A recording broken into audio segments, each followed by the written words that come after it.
Whole Man Academy. Because the world needs strong men. Whole Man Academy is changing the game for men around the world. It's for guys who want to live an epic life of fun and adventure, no matter what. We believe, deep down, all men want to go on their own hero's journey to becoming resilient, confident, fearless, and fulfilled. Listen in to be inspired by guys who don't settle for living a life of mediocrity. This is your call to action and call to adventure. Are you ready?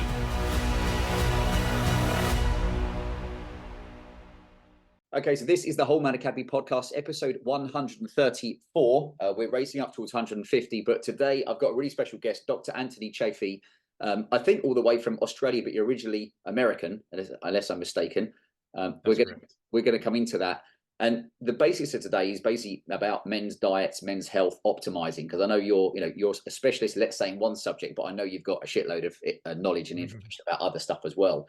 But I was looking online. I know you're often, be written, you're like the plant-free MD or a carnivore diet doctor. I saw written. But for you, how do you like to be known these days? It's Anthony. It's good. I mean, it's I'm trying to get the word out there on proper nutrition, just proper human nutrition, something that's biologically appropriate, species specific, something that's going to improve our health. So my whole reason for doing everything that I do online is really just to help people understand how much of a role nutrition can play in their health and how it's completely backwards to what we've been told for the last 50 years. And it's completely backwards because for the last 50 years, we've become the fattest and sickest that human beings have ever been in the existence of humankind. So that's wrong. Whatever we were doing before is wrong. And so people need to know this, and they're being hurt. They are being killed. They are getting sick and suffering for decades and then dying decades early. And this is happening by the billions. And so that's very important to me. And so as long as I can just get this out there or help get this out there, then I'm happy. I mean, I'm not doing this as a job. It's not my profession. I have a job. It's actually very difficult to juggle the two. But I do it because I think it's very important. And I get a lot of people that message me and send me things saying, hey, look, this really changed my life. I had all these problems and all these issues. I was basically on the way out. People that were very suicidal because of their issues or because of just major depression. And they had a new lease on life, and so that makes it worth it to me, even though I've, trying to stick, all these different sorts of interviews and podcasts and times that I normally wouldn't, I don't really have. I'm just sort of making time for it because it's important. And so, I don't necessarily need to be known for anything. I just want people to know about this stuff. And if that means that they have to know about me in order to know about what I'm talking about, that's fine. But I'm not too worried about that. I just want people to know the truth, and so that they can use it to their benefit.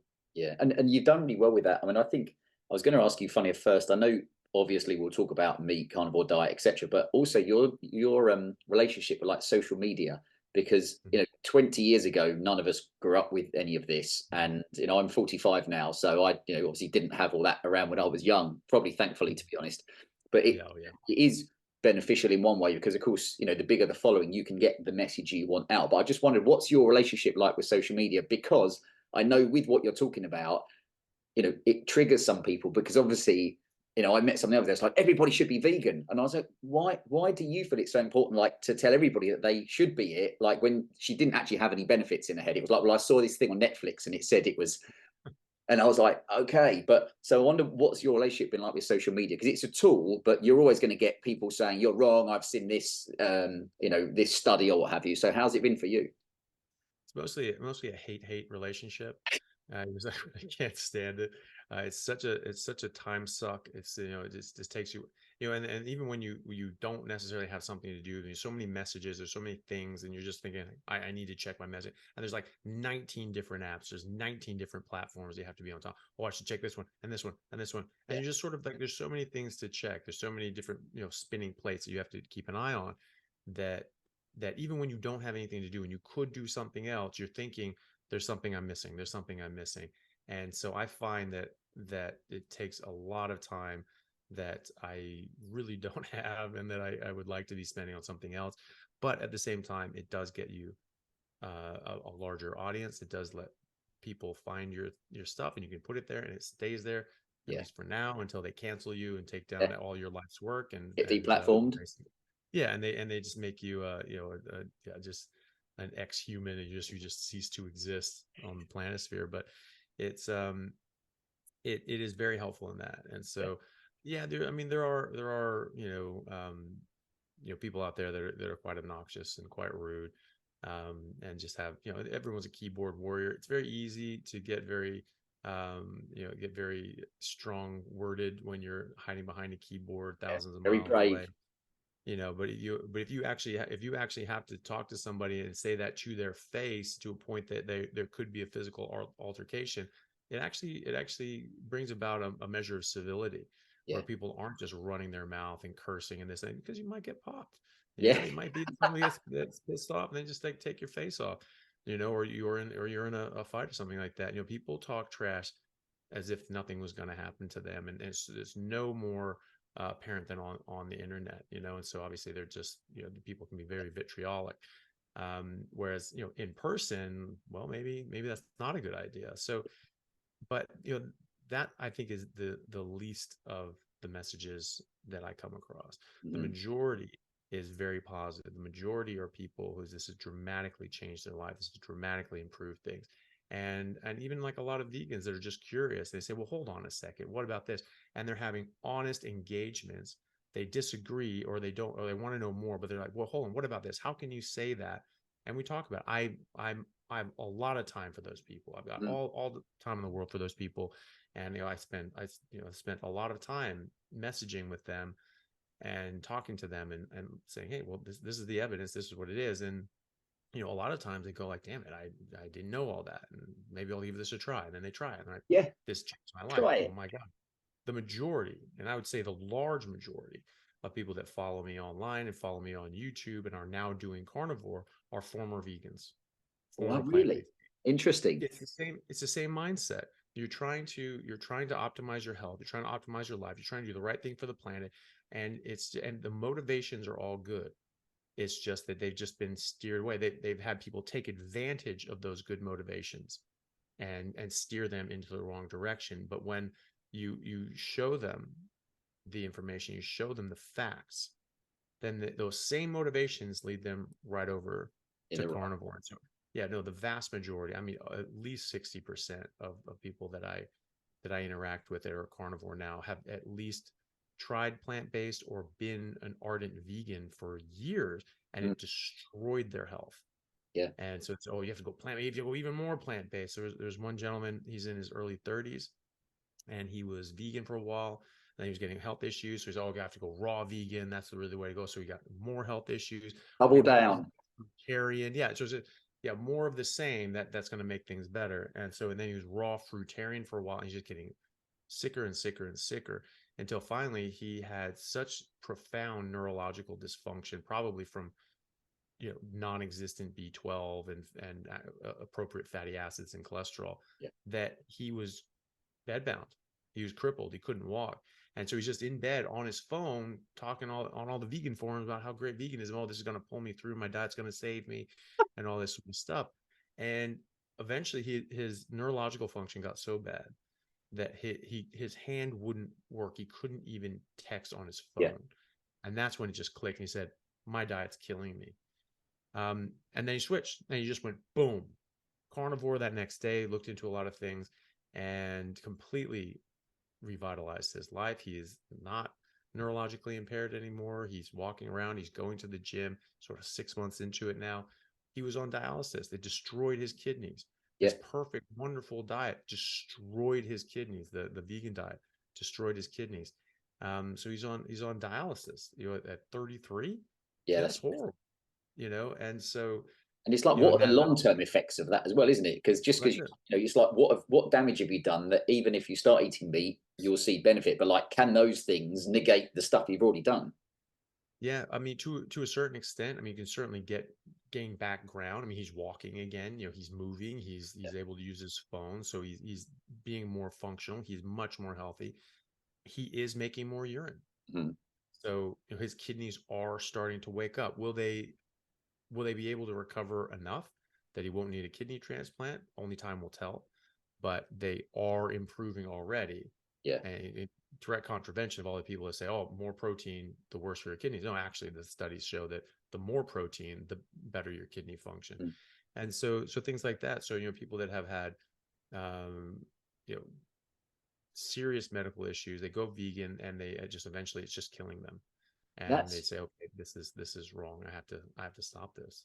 That's what you see is when people say, oh, I'm going to kind of improve my diet, so I'm going to cut down. And obviously the media has such a lot to play in this, don't they? Because when they put out, I mean, you remember years ago, especially the UK, they said eggs were bad, and you saw a big downfall in people taking it. And if you are brainwashed by the media, which a lot of people are, you will just kind of take whatever they say as, well, that's what is good. And if it's read in the Daily Mail, then therefore it must be true. And I think sometimes they kind of put out conflicting stuff, because they'll drop in a few good stories and then maybe they'll use it as propaganda. So I'm a big one on, following the people that resonate with you, like yourself, that you can listen to their stuff sensibly with an open mind if it goes against what you previously believed. But I know with you, your own kind of journey, because obviously rugby is a big part of your life as well, and you're a solid chap with probably low body fat, decent muscle. And I would wager that's what most men want to be. No man wants to be weak, pathetic, feeble, if that makes sense. I know some that are, but that's neither here nor there. And I wonder what kind of, because guys listening, some of them will just be like, just tell me what to do. Like just give me the basics of what it is. And like, what works for you? Like, what would you, like your current week, what would you have for breakfast, lunch and dinner? Because a lot of guys will be like, okay, I'm interested, but give me some ideas. So the majority of what I do, of what I eat, is beef at this point. So I feel the best on beef and red meat in particular, but beef specifically. Lamb's fine. I feel best on beef. So if I'm having eggs or I'm having bacon or something like that, I hardly ever have chicken. Or every now and then I'll grab a salmon or something like that. The vast majority of what I eat is beef. And nothing. I never eat any non-meat. I never cheat. It's not even a cheat to me. It just doesn't make sense. Like I have no interest in eating anything that's not meat. A bit of dairy, cheese, and things like that. Rarely, but I use it as a condiment. I use it sort of, I melt some cheese in it, like in an omelet, or on a burger patty or something like that. Butter, things like that. To increase the fat content. Would you have raw butter, or will it be like trying to get grass? I mean, we're lucky where we are. We're in the countryside, so there's local farms around that do great meat. I mean, we literally had 28 steaks delivered, last week, because I'm doing an event for men. So I was like, just shipping all the steak you can have. And I wanted to ask you, kind of things like not just butter, because you and I obviously know that there's qualities of stuff. I mean, when people still think that they're doing good for their heart by having like margarine and stuff, and I'm like, oh, okay, good stuff. But so you would have butter, and therefore what kind of quality would it be as well? And what about milk? Like we drink raw milk. Yeah, I mean, if you're going to drink milk, raw milk, whole raw milk is the way to go. I tend to avoid milk just because of the lactose content. So it has enough, carbohydrates. It's going to raise your insulin and take you out of your metabolic system, your normal metabolic pathway. People call it a fed state and a fasting state. I don't think that's correct. I think the so-called fasting state is our primary metabolic state. That's the primary metabolic state of nearly every animal in the wild. Carnivores, because they eat animals with fat and they go for the fat first. They don't eat a bunch of carbohydrates, so they're getting fat and protein, and so they're in that sort of ketogenic state.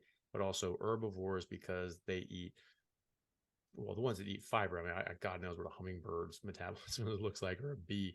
But the animals that eat fibrous plants, they don't break down fiber. So fiber is strings of glucose. So people say, oh, they're getting all this carbs. No.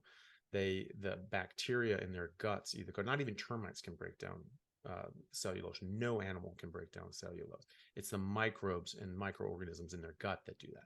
So the microorganisms eat the fiber, and as a waste product, they produce saturated fats. And then the bacteria or the protozoa or whatever they have break down and die, and they get broken down and absorbed as protein. So they eat fiber, but what they absorb is, again, fat and protein. So they're not getting a carbohydrate. So they're all in the so-called ketogenic starvation state. It's not a starvation state. It is our primary metabolic state. So I like to stay in that. If I were to have milk, it would be, like raw milk's illegal in Australia. So every now and then I'll go back to the US and get some raw milk, and I might, have some raw milk. But I tend to, like, my sweetness senses are so much more sensitive now. Yeah. And so it's it tastes like I'm drinking ice cream, and I'm like, oh God, I want that. And so there's that sort of addictive nature to it. And I'm saying like, okay, maybe I should maybe just Ease off on abstain. it. Can you Yeah. explain to people, because I know, I didn't realize it's illegal in either Australia or in different parts of the world, because I know here, they've made it, they're very, like raw milk we talk about here, or any raw products, trying to make it as hard as possible for people and make their different legislation or loopholes. So we source from a local farm who, we get a massive, we'll be like 50 liters of it, and lots of our community will then we'll spread a little bit around, because a lot of them saw, with their kids, if they're going to drink milk, as you say, at some point, you're like, or make things with milk, you want them to be having raw. But can you explain to people that be like, what do you mean it's illegal in Australia? Why would they make it illegal? Because this is where it gets interesting. Yeah, well, it's very interesting. I don't know exactly why it was passed, but yeah, it is illegal. You cannot get raw milk and unpasteurized dairy products. And there was something, there's like cold pasteurization, where they just have like really cold, and like they press a lot of pressure, and that was able to do it. So I don't know what that does to the different enzymes and nutrients in the milk, if that damages them or destroys them in the same way that pasteurization does. But the idea was that this was still raw, but it was pasteurized, and it just a different pasteurization modality. But they sort of went out of business. I don't think they're around anymore. And but yeah, the Australian government does not allow you to get raw milk, and there's a number of states in America that are making this illegal as well. Yeah. And you have these things that are just not fit for human consumption, and yet these are fine. There's something that I was talking to a patient about the other day. She was doing just a meat only diet, feeling really good. I lost a bunch of weight. Everything was great. She was at like a dinner party, and just, big function. And there were like these hors d'oeuvres and chips, and there's like these veggie chips there. And she'd had her steak, and she felt good. It was like, oh, I'll just have some. It's not a big veggies. What's wrong with the veggies? What's worse? They're veggie chips, right? So it's like, God knows what's in there too.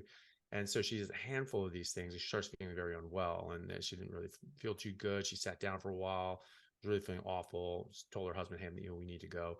And the next day she felt better. She looked into it. She's like, what the hell was that? And so she looked up the veggie chips. She looked up the ingredients. She's like, what is in here? Found tapioca powder, which is from cassava. This has cyanide in it. People don't know that. Yeah. And so people are like, what? Why? What? Exactly. Yeah. Yeah. And so she found that this veggie powder, this veggie chips had tapioca, had cyanide, had an acceptable range dose of cyanide in it. Almonds do too. Other things do too.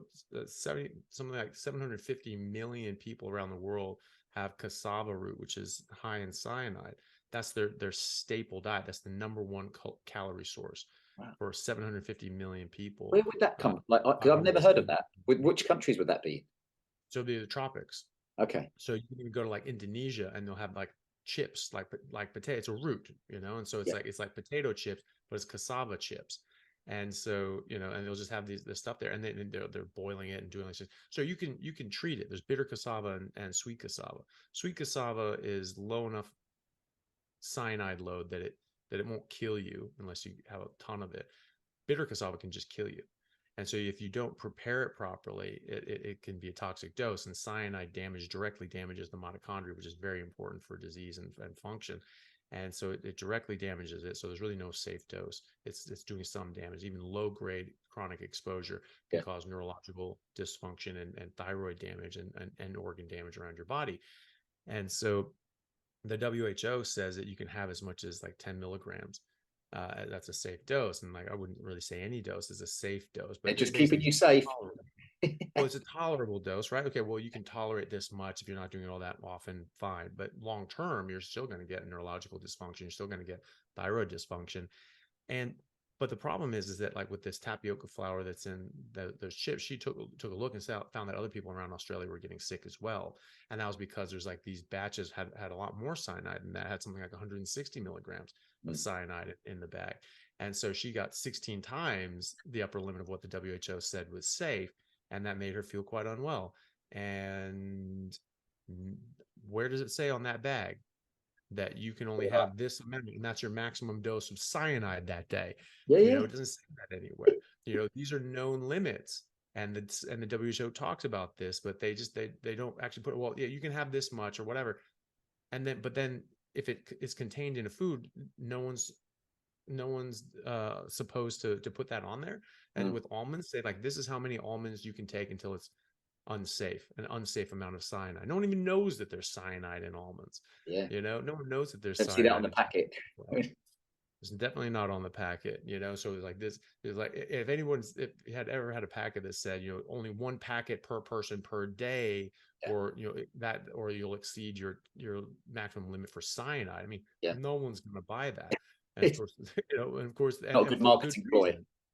Well, that's the thing. It's like why the hell aren't you telling people what the hell's in your nasty, shitty product? It's just like, if there's cyanide in there and there's a maximum dose of that, you have to tell people that, because they don't know, and people can get sick. So it's really bad. But just to answer your first question briefly on what do I eat, I basically eat towards the end of the day. I'm generally not hungry in the morning, but I eat fatty beef until it stops tasting good. I do that at least once a day.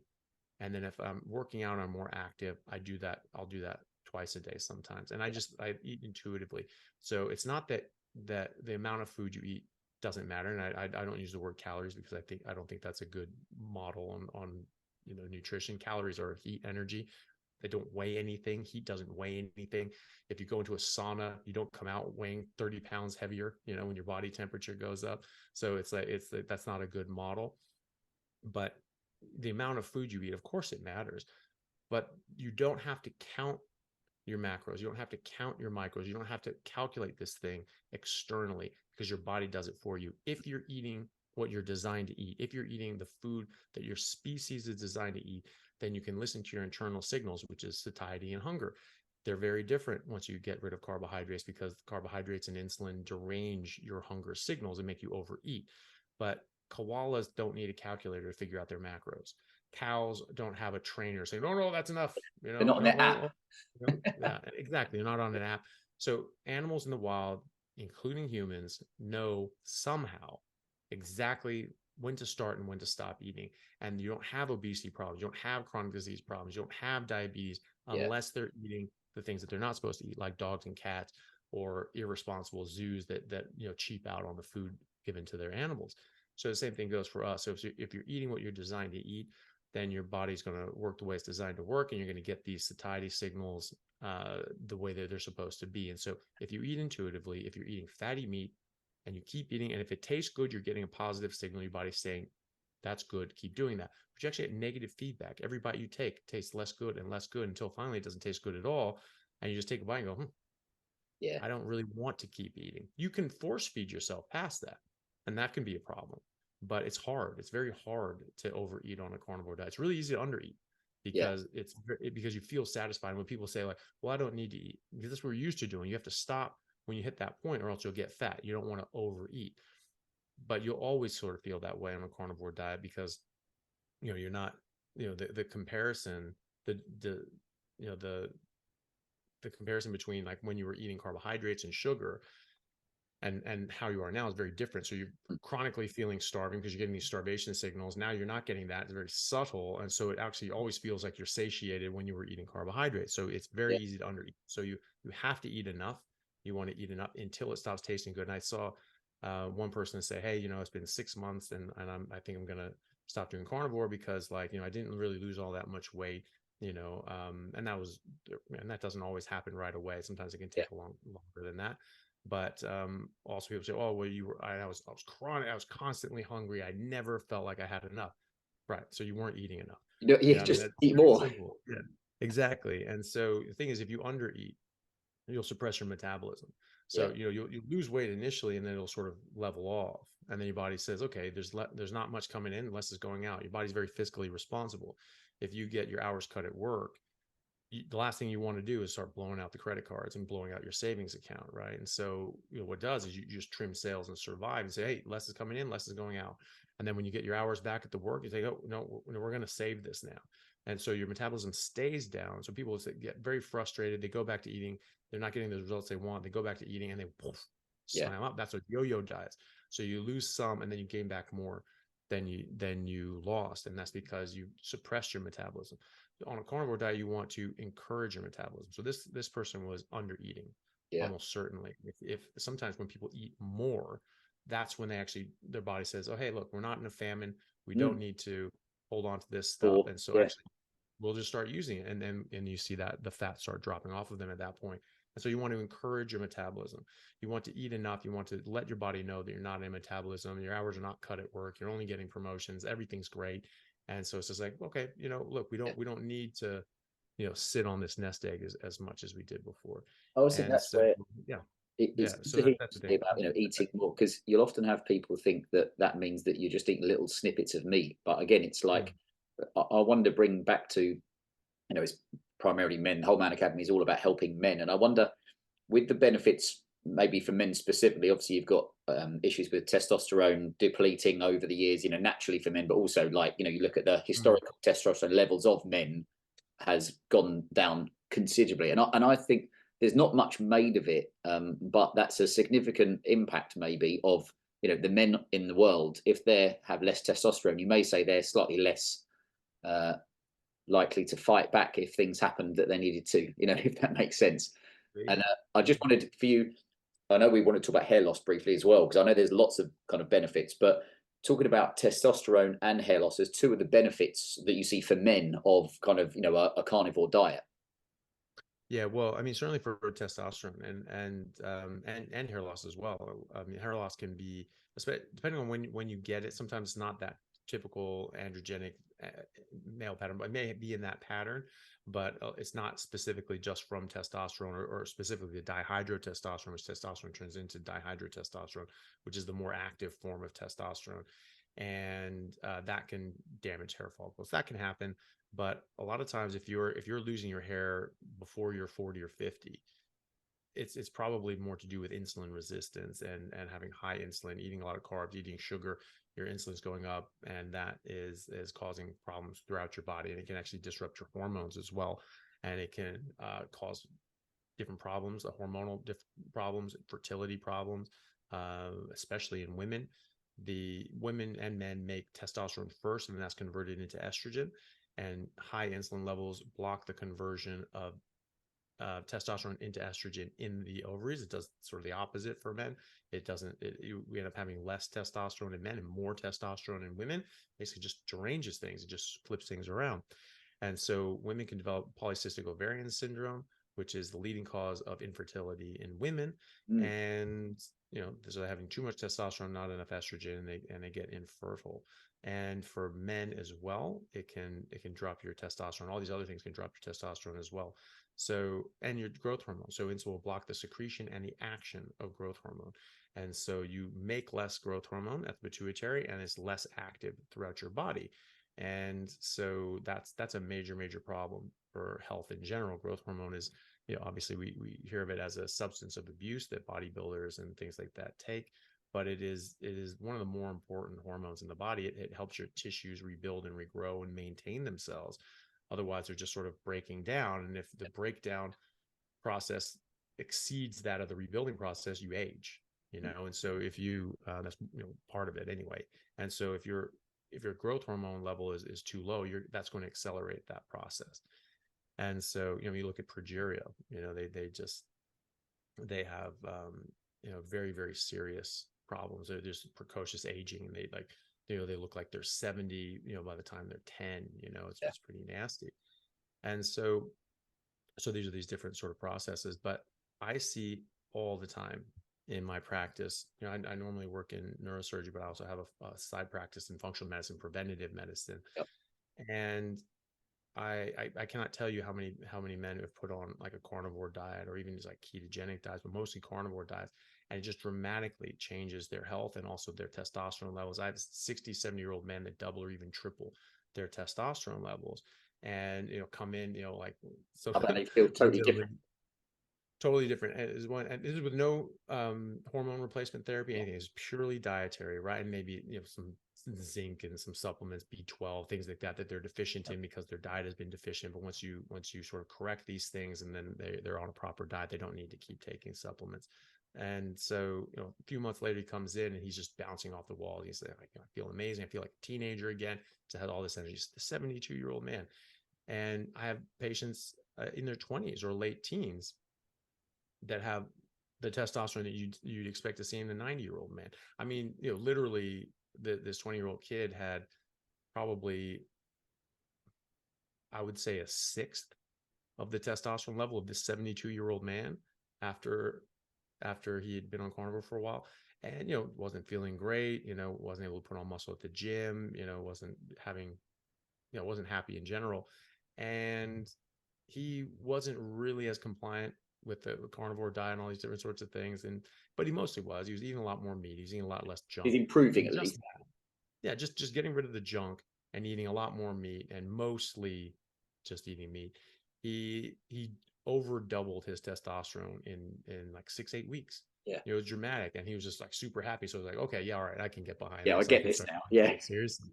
Yeah, and but, so you do see that there's massive improvements in testosterone. yeah. Also, just real quickly, you get rid of things that disrupt your hormones as well. There are a lot of hormone disruptors and phytoestrogens and things like that in plants and in the products that we use that are estrogenic and can cause disruption of your hormones very significantly. So you eliminate all these things. There are a lot of molecules that mimic hormones in plants as part of the native plant defense chemicals that they use. If they disrupt your hormones, if they disrupt an animal's hormones, they're going to feel sick. They're not going to feel great. They're not going to be able to reproduce, and so they're not going to thrive. They're not going to win that survival of the fittest. They're not going to be able to reproduce and make more little bastards that are going to come eat that plant and its relatives, right? And so that's in the plant's best interest to make sure that you aren't fertile if you eat it. And so you get rid of all those sorts of things, and it changes that. And like you said, the testosterone levels have just been coming right down. Fertility rates have been coming right down. Women are going through precocious menopause, early menopause in their 20s and 30s. I mean, this is completely abnormal. And there was an article in 2000, around in the 2000s, that said men nowadays, men in their 20s now, are not half the man their grandfathers were. And it showed that the average testosterone levels in the 2000s in America was half of what a 60-year-old man's testosterone was in the 1970s, right? Massive difference. What was the difference between the 70s and now, or even the 80s? That was this massive change in our dietary guidelines and recommendations. Eat a lot more plants, eat this processed food, eat this crap, stop eating fat. I think that's the main driver in this. It's so interesting, because I know we could kind of go off on different tangents there, because I know there's, when they introduced over here like Meat-Free Monday, I think it was, and there's these little drives that kind of try to nudge people, a bit like the last 3 years, nudge units that understand the psychology to nudge people in to do things that they wouldn't normally do, because you go, oh, right, I think that's beneficial. And I see it also with kids. Now, again, I've got 3 boys who are 9 months, 4 years old, and 6 years old. Example, we understand also like jaw development, eating meat, when people are giving their little ones just pureed stuff, each their own. But for us, we were like, I think the first actual non-breast milk that our little one had was organic chicken liver, I think it was, to start with, just to get them started on that stuff. And now he'll be eating little bits of steak as much as we can, and that jaw development as well. And sadly, the other day I was at an event where there were some boys who were like, I don't know, 11 and 9, and I was talking to them with our little ones, and they said, oh, we're both vegetarian. And you know what was sad was, firstly, that's not their choice, it's mummy's choice. And I bet she doesn't really understand what she's doing. She's probably thinks she's doing well. And like you said, it's frustrating because they're making the effort, but realizing they're kind of running enthusiastically in the wrong direction, if that makes sense. But do you know what, with the boys, when I looked at them, they looked very sullow, very, just like they looked like they needed some iron. They looked like they needed a good steak. And I just wonder for you, a lot of the guys that listen will have not just boys, but kids from babies up to, teenagers. How important it is for the youngsters be having that stuff early on and cutting out the shit as well. Yeah, I think it's the most important time in life is to eat properly. Is when you're developing, in the womb. Mom's nutrition is the most important thing. Mom's nutrition when breastfeeding, just the next most important time, and then the child eating properly after that. I mean, those are the most important times, is when developing. You only get one chance at development. Unfortunately, you and I, we're never going to get another chance at developing. No reruns. We're stuck where we are. We can optimize where we are. We can improve how we feel and how our bodies perform, but these are our bodies now. And so, we're not going to get a chance. I mean, I would have loved if my mom was a carnivore and breastfeeding and through conception and all this sort of stuff. And because when you look at pre and post agriculture, I mean, we dropped by 5 inches. Our brains got 11% smaller in men and 17% smaller in women. Our jaws are smaller, teeth are crooked, getting, poor wound healing, shorter femurs, all these sorts of different signs of poor nutrition, and not being able to fight off infectious disease, more evidence of tuberculosis infections in people's spines did not exist before agriculture. So this is something that's very, very important. You don't get a chance to develop. Again, the Native Americans, the Plains Indians, that were just eating bison up until the 1800s, the late 1800s, when the bison populations were wiped out on purpose in order to stifle the Native Americans for the Native American Indian Wars. When they were just eating meat, there was a study in 2001 that showed that they were the tallest population of humans on Earth, and they did not get any of these chronic diseases that we get nowadays. Now we're seeing that in real time. Anywhere is a page out of a paleoanthropology textbook from Cambridge that showed the disparity of pre and post agriculture man, how all these sort of changes, the height and all these things, and the blurb at the bottom says, since the advent of agriculture, starting around 10,000 years ago, regardless of location, regardless of the time, regardless of the type of crop that people moved to, the same thing happened. The height and health of the population declined. And this was due to malnutrition and then a rise in chronic or infectious disease.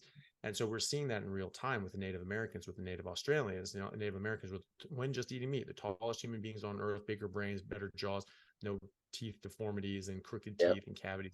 They didn't have dentists. They didn't have toothbrushes or floss or any of these things.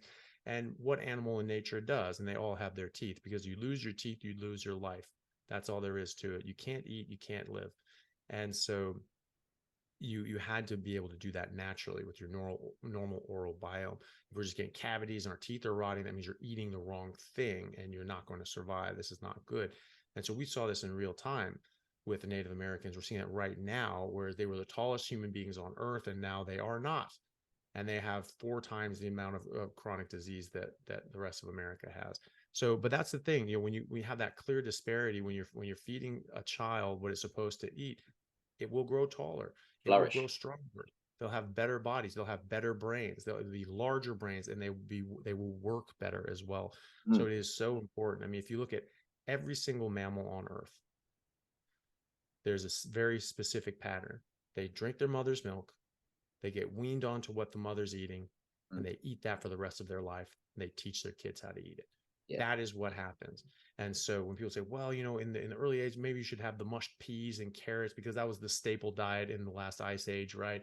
And so, that's and then they can sort of go into eat these other things and other things and other things. No, they're supposed to eat what mom and dad are eating from weaning for the rest of their life. And it's just that we're not feeding them the right things. Is that we're none of us are eating the right things. So it's most important for kids.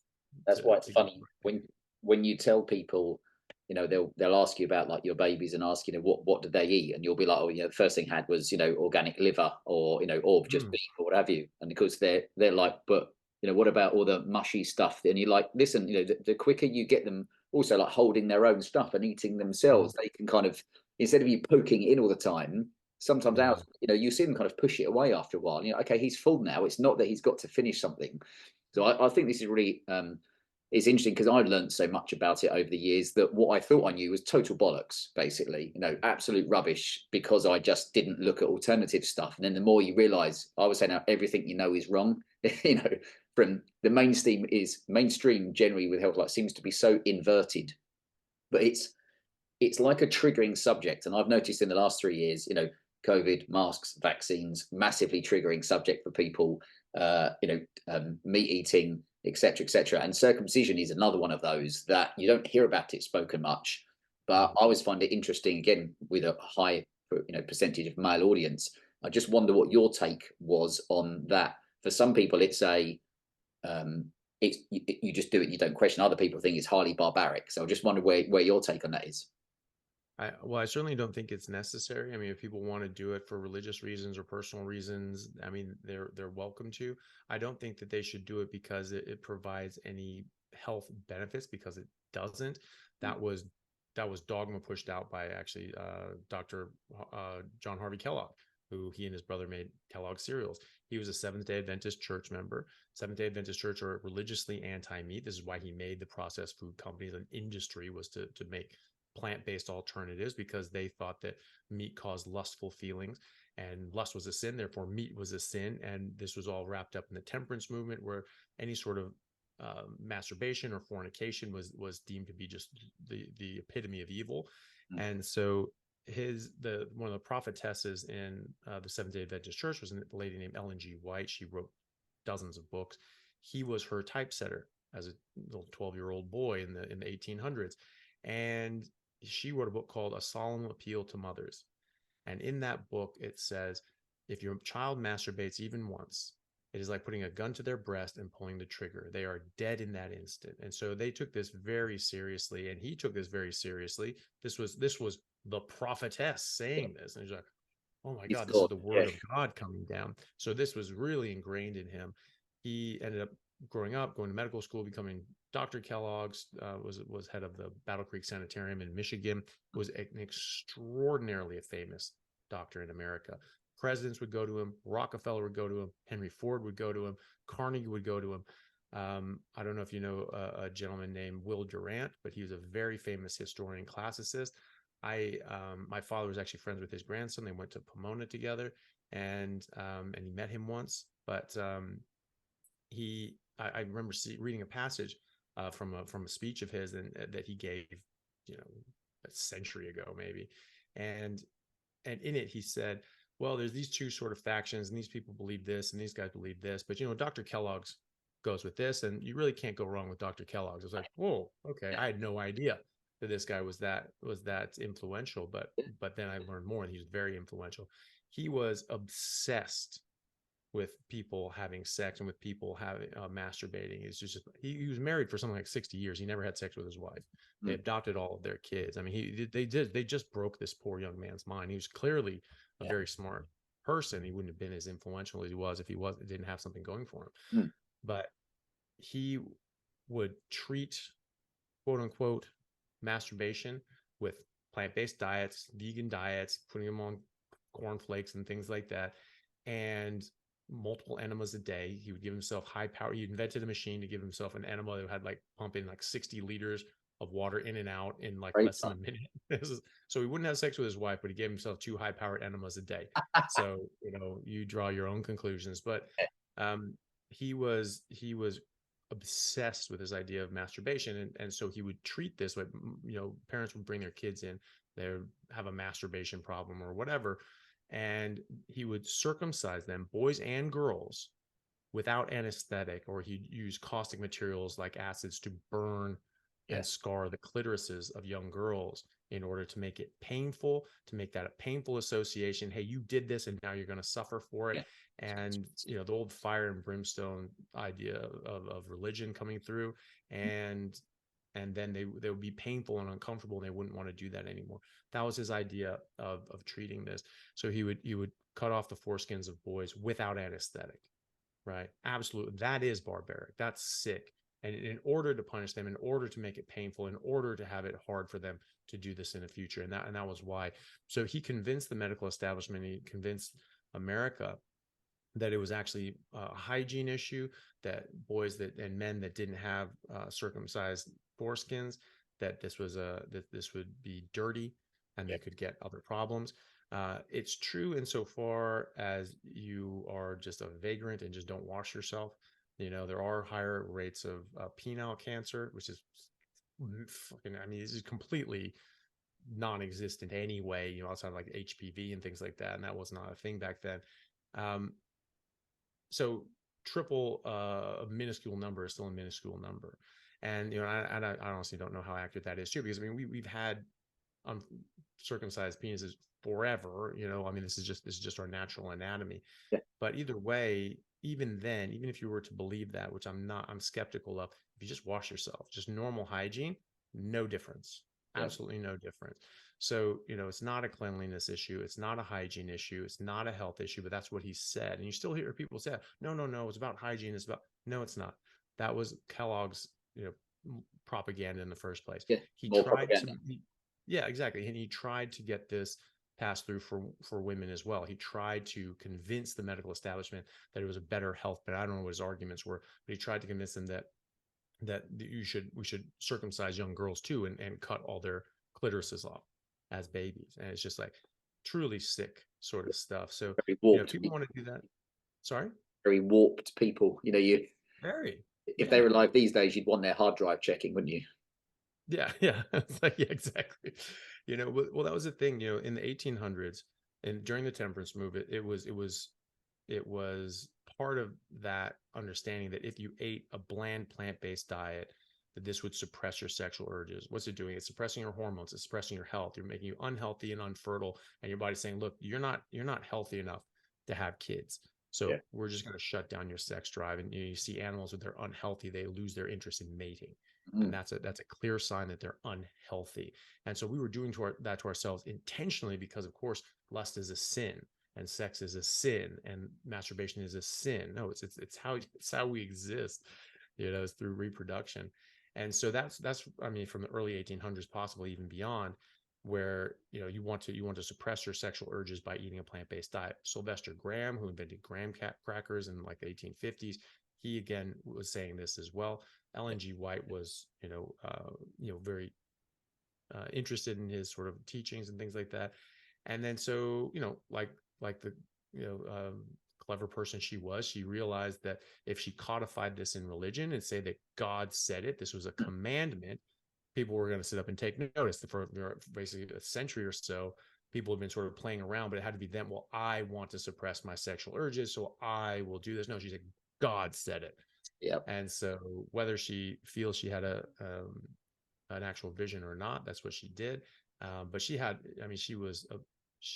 was certainly a plagiarist in a lot of other respects. She would say that she had these visions and God told her something. It'd be like a quote from some pope in the 4th century or something like that. She did this thousands of times. She has this lady Belinda Fettke, Fettke, did an amazing set of lectures on this. She's done a ton of research on this, and she showed that she had over 1,000 points of plagiarism, of identified plagiarism, that she claimed to be visions from God. And so, could be that she had a vision, could be that she just imagined it, could be that she's a plagiarist and just was clever enough to say, hey, people will listen to this more if God said so.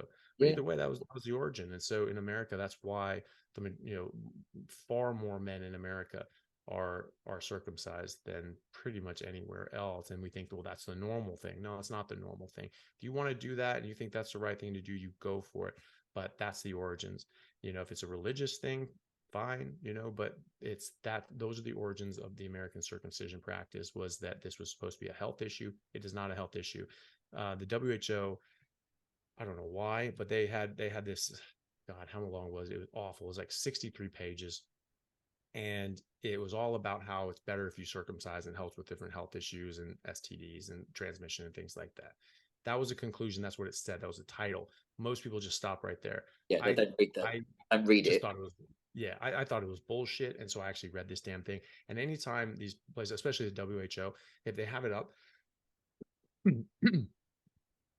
on the WHO's website, it was just up and it has the links. So like, here's our conclusion, and here's the links for it. Probably on the up and up. Every time they bury that and you cannot find a link for it and they don't provide the link, you're like, okay, something's up. And I've tracked down every one of those that I came across, and everyone was just like, no, your own body of information does not support the conclusion that you made. And the same is true in their paper for recommending circumcision. It absolutely did not show that there were lower rates of STDs in people that were circumcised, and it did not show any sort of benefits of cleanliness or disease or anything like that. It absolutely did not show that, but that was some weird conclusion that they drew. So that's the origin of that. And I don't think it's not necessary, especially if you just wash yourself, which we have soap now. Yeah. It's not really. And we were given our body parts for a reason, weren't we? When people are, it's a bit like with you know, some of the people I speak to who, let's say, when you go to the medical establishment, and some people if anything's wrong with anything, they just want it taken out as if that's just, and you're like, listen, I understand if it's like life threatening, but have you considered any other options like diet? You know, are you exercising? Are you sleeping? Are you, you know, what are the chemicals around you? All the different stuff. And that's why with the podcast, I've enjoyed speaking to guys like yourself who just, even like we talk about circumcision, you just don't hear much about it. And people will go, oh, I didn't realize, all I saw was on the BBC or CNN or something, or that, you know, there'd be something on there. And you realize that there are alternative ways of doing stuff.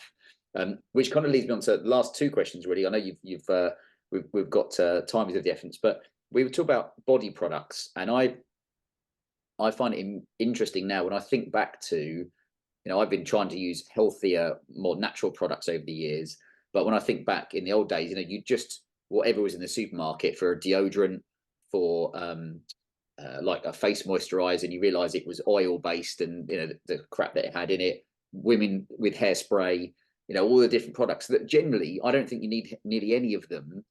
Firstly, none of them are natural, and secondly, it's just to sell products, you know. So I know we talked before we press record about like tallow as an example. So could you kind of just briefly tell us the benefits of that, thoughts on that, and what you can use it for? Well, yeah. So, I mean, well, first of all, tallow, as I understand it, the word tallow comes from the Latin for sebum, which is our natural oils. And they thought that this was so similar that they called it tallow because it resembled our sebum and our natural oils. So I personally have never found a moisturizer for my skin that worked better than animal fats, and tallow in particular. Emu oil is a bit more spreadable. You can get ostrich oil, emu oil, and I find that works really well. Tallow is amazing. I've never gotten more compliments on my skin. It was just glowing, just a, you know, bronzed, shining statue of skin, you know. So it was, you know, that was the best thing I've ever found. And you know, these different sorts of scents, they may smell nice, but you know, look, there's studies that say anything, but there are plenty of studies that show that there can be endocrine disrupting properties to these different scents, even like those, you know, air fresheners that you plug in. They can actually mess up your hormones just by smelling this stuff, and then putting these things on your skin. I remember hearing a very, very interesting phrase from a doctor who said, never put anything on your skin that you wouldn't be willing to eat, because within 20 minutes it's going to be in your bloodstream. And that's true for a lot of these things. It does soak into your body. You do get a lot of this stuff. You know, they put benzene in sunscreen. It's a known carcinogen, right?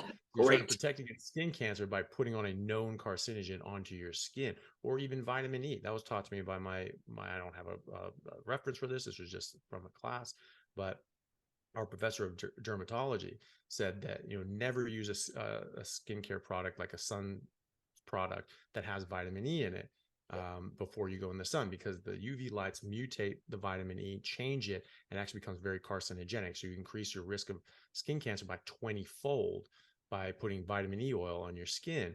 And so, and she also said that, you know, you should never use anything more than SPF 15, because SPF 15 already blocks 98.5% of the UV light. Yeah. And it has a lot of chemicals, and you go up to SPF 15, or sorry, to 30 from 15, and now it's blocking 99%, and you're using triple the amount of chemicals, and you're getting 99.3, 99.5, and SPF 90 is like 10 times the chemicals. It's all soaking into your skin. It's horrible for you, and you got 1% extra protection. Yeah. It's you know, very, very quickly diminishing returns. You know, but then there's other weird products like this was something I heard. This is someone I was speaking to, and they had looked into this, and they said that there were certain hair care products and certain shampoos that were shown to actually damage hair and actually cause hair loss. And so obviously people don't want that, but now there's this whole industry of Rogaine and minoxidil and all these like hair, you know, medications that can help you retain your hair, and special shampoos and all these sorts of things. And so apparently Johnson & Johnson, who owns Rogaine, they bought up a lot of these shampoos that actually cause hair loss. So you're washing your hair, it's making your hair go out, and then you're buying their product that tries to desperately keep this stuff together. So, you know, you have these very predatory practices out there, and you just need to be mindful of that. You know, if you just again, work on the principle. I said that, like the mushed peas, that was what we were eating during the last ice age. Obviously, very facetious. The reason I said that is because our biology, our genetics are still 50,000, 300,000 years old. Our genetics really haven't changed in the last few 100,000 years, very minorly in certain ways, but largely we're the same. And so what you should be eating, what you should be putting on your body and in your body is what was around 50,000 years ago during the last ice age. That's basically it. Animal fats, you should eat meat, you should eat fat. Even fruit. Was there fruit available in the ice ages? No, there was not in most of the world. You'll say, well, maybe people were just going towards the equator and running away from the ice. They weren't actually. Homo habilis, as far back as Homo habilis, 2.5 million years ago or so, when the ice sheet started coming down, they actually migrated up into the ice. Presumably because they were apex predators now, and that's where the megafauna was, and that's where their game was, and that's how they survived. We became the most dominant species on Earth during the ice ages because of the ice ages. And so if you sort of use that litmus test of, okay, was this available 50,000 years ago during an ice age? Well, or something akin to it, like tallow, animal fat, something like that, then probably don't need it. There may be things that are pretty neutral, but you don't know. And there's some studies that say, well, lavender and tea tree oil, they can actually act as endocrine disruptors. There are case studies where boys going through puberty have actually stalled their puberty by using these products. They stop using them and their puberty progresses. And then there's others that say, no, that's not true. Well, you know what? Fine. Do we have perfect studies? No, we don't. The thing is that when we have like an industry pushing out, the study saying that, it's very easy for them to say, well, we have 30 studies that say it's good, 30 studies that say it's bad. Oh, I guess we have to, I guess we need more studies, but that defaults to them getting to sell their product in perpetuity, right? And so, what you can default into is not using the product because you don't need it. You don't need something that's lavender scented or tea tree scented. You can just use tallow soap for your hair and your face, and you can just use tallow moisturizer as well. It works amazing. You can just use an abrasive like baking soda, wet your toothbrush, put it in, brush your teeth with that. Your breath will be fine. Your teeth will be perfect. And so, you can use all of these things, get as good or better results, and then you don't run the risk of exposing yourself to these potential endocrine disruptors or these microplastics or these nanoparticles, that forever chemicals that get in your body. Your body has no idea what to do with them because they don't exist in nature. Something like 1 million different chemicals have been patented since the 1970s. These things didn't exist before then, and now we're just throwing it all over the place. Plastics, all these sorts of things. Plastics like the BPA's, they're known endocrine disruptors. They've been shown to reduce the penis sizes in the next generation of males if mothers have been exposed to this stuff. So cooking in plastic Tupperware, microwaving in that, having a hot meal in a plastic thing. The coffee cups, they have a liner of this stuff. Hot coffee goes everywhere. In there. Everywhere. It's everywhere. And so, mothers that have been exposed to this stuff and then they get pregnant, even within months after exposure to it, they have children, their males have smaller penises, and their children have smaller penises as well. It's not until the second generation that it comes back. So there's multi-generational knock-on epigenetic effects. And a lot of these are done in animal models, obviously, and so how well does that translate to humans? We don't know, but we shouldn't just thumb, well, I'm sure it's fine. You're messing with a lot of stuff here. You're messing with your health. You're messing with the health of your children and their development. And so, it's very easy to just default and just say, okay, look, I'll just use tallow soap. It exists. It works great. It doesn't need a scent. You want to use some less offensive, deodorants or this, fine. But, the more you minimize this stuff, the more you minimize the exposure to your body and your skin, just the healthier you're going to be in general. It may be that a lot of this stuff doesn't really do anything to you, but there are things out there that can and will. And so just minimizing those is going to be beneficial. This is why it's great to talk to you, because I know there's so many different kind of areas of life that can be optimized. And the first thing I think for me is like awareness, because if you don't even know, then you just carry on buying whatever's in the supermarket and spraying stuff all over you. And, we've had it where people, let's say, would stay, you know, guests would stay at our house, and when you go in afterwards, you can smell the deodorant like they might have left an hour ago, and you can still smell it in the air. And you're like, how much of this shit are you spraying on? So yeah, it's interesting times. Lastly, for you, how, I know you're a lover of rugby and obviously play it, you know, to a high level, and that's assuming like one of you, probably your great love. But what does your Yeah. training regime look like now? Because how old are you? 44. Just turned 44. 44 So last week. yeah, so a year younger than me. What does your training regime look like now? Because obviously, as we get older, you know, a lot of guys I know, don't have so much time because they've got kids and businesses and Mm. what have you. As when you're, you know, maybe when you're single in your 20s, I was at the gym like 5 days a week, and now it's, you know, it's a lot less. But what kind of things do you work on? Is it generally kind of strength training? Is it compound lifts, etc., etc.? Yeah, so it'd be the same sort of things I'd be training in rugby. So I do sprinting work, high intensity interval training, and like sprinting hills, sprinting stairs, things like that, and weights. You know, I still have my same lifting schedule. I sort of built up a lifting program over decades, you know, from different trainers and coaches and players that I played with, saying I like these things, these you know, do well for me. And I just sort of added all these sorts of things in. So I have a routine that I've been doing for a long time, and I sort of change things up, different ways of attacking different body groups. And when I have the time to work out, I do that. I just step right back into that at least 4 days a week, if not 5 to 6 days a week, if I have time. You know, for the last couple of years, you know, with work, and then my side practice in functional medicine, preventative health, and then you know, starting my podcast, you know, a couple of years ago, and just try to stuff in, you Yeah, know, every don't waking hour of place. the day, I was doing something. Yeah, exactly. I had no free time for myself, and so it was difficult to balance and to get exercise in there. So I mean, legitimately, I probably haven't worked out regularly for about 18 months at this point. Yeah, But because of my diet, I maintain a low body fat percentage and I keep my musculature. So I can get in a lot better shape. I can get much more muscular, much more lean.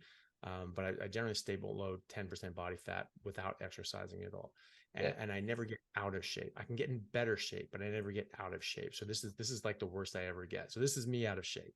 yeah. I've been back in the gym 2 weeks now. This is my third week back in. I feel great for it. I It's really good. love being in the gym. I really love doing sprints. I've started, you know, it's summer here in Australia. So sorry guys, it's Yeah, it's like, you know, it's like 40 degrees every day. So, you know, go out to the beach on the days that I can, and I just do sprints on the beach, you know, and I just try to wear myself out. yeah, And then I'll go to the gym, and same thing. So it's 5 days a week I'll be in the gym, and I'll try to just do something, or you know, 4 days in the gym lifting, and then you know, 3 days a week doing sprints, you know. And so those are the sorts of things that I like to do, that high intensity, high impact sort of routines that are just short and sweet and just get it done. And I think those are the best, because you're doing that anaerobic exercise, you do the anaerobic training, the weightlifting, the sprinting, that's going to raise growth hormone. In men, it will raise testosterone. In both men and women, it will reduce cortisol, which is the stress hormone. And so this is very beneficial to your health and to your physique and how you feel. Um, Chronic cardio, running a bunch of marathons and just jogging ad nauseum, it does the opposite. It can actually suppress growth hormone in both men and women, suppress testosterone in men, and raise cortisol in both men and women. And you can get what's called tophies, thin outside, fat inside, the skinny fat, where they're mm, very slender, they're very slim, but they have a ton of intra-abdominal fat around the organs. It's called visceral fat, which is really bad for you. yeah, Just having it there is a bad sign, because you've done something wrong. You've had high cortisol, you've eaten a lot of sugar, you've eaten a lot of carbs, drank a lot of alcohol. You get myosteatosis, which is basically human marbling. You know, have steaks that have marbling. They're eating a bunch of you know, grains and carbs and all that stuff, and the cows get marbling. We get marbling too. It's called myosteatosis. And anybody who looks at MRIs as much as I do, you know, you'll see this myosteatosis so commonly. It's not even always commented on by radiology, because it's just always there, you know, unless you say like, hey, I'm looking for myosteatosis for this patient. They're like, oh yeah, it's all over the place, but you just see this. And it's associated with chronic disease. It's associated with poor outcomes in surgery. It's associated with significant back pain and spinal surgery, not recovering from surgeries as well, or if you have a lot of pain in your back, you have some sort of fusion that you have to do, the people that have higher levels of myosteatosis, they're much less likely to get reduction and resolution of their pain from that fusion as well. So it's something that you see. So doing that chronic jogging and running marathons and things like that, that can actually, even though you're working out, you're very slim on the outside, you can actually build up that stress amount of fat in your abdomen, and that can be quite detrimental. So sprinting does the opposite. You just melt away that visceral fat. You'll melt away your subcutaneous fat as well, and you actually put on muscle. I mean, look at sprinters, just as an exercise. Look up the Kenyan, marathon runners in the Olympics. Like that. Yeah, exactly. And then look up the Olympic sprinters like Usain Bolt and Michael Johnson. They look like bodybuilders. They look like they could walk onto a stage at a natural bodybuilding competition and win. They don't do weights. They just sprint. And that's what it does to your body. It stimulates your body. It stimulates your upper body. It's one of the best full body workouts that you can have. So those are the type of things I like to do. Anaerobic activity, and that's what I recommend to my patients as well. It's also that thing you just said it there. What kind of man do you want to be later in life? Let's say 40 onwards, which you might consider. Let's say we're going to live to 80 odd. Then 40, you're looking at being, am I halfway through my life?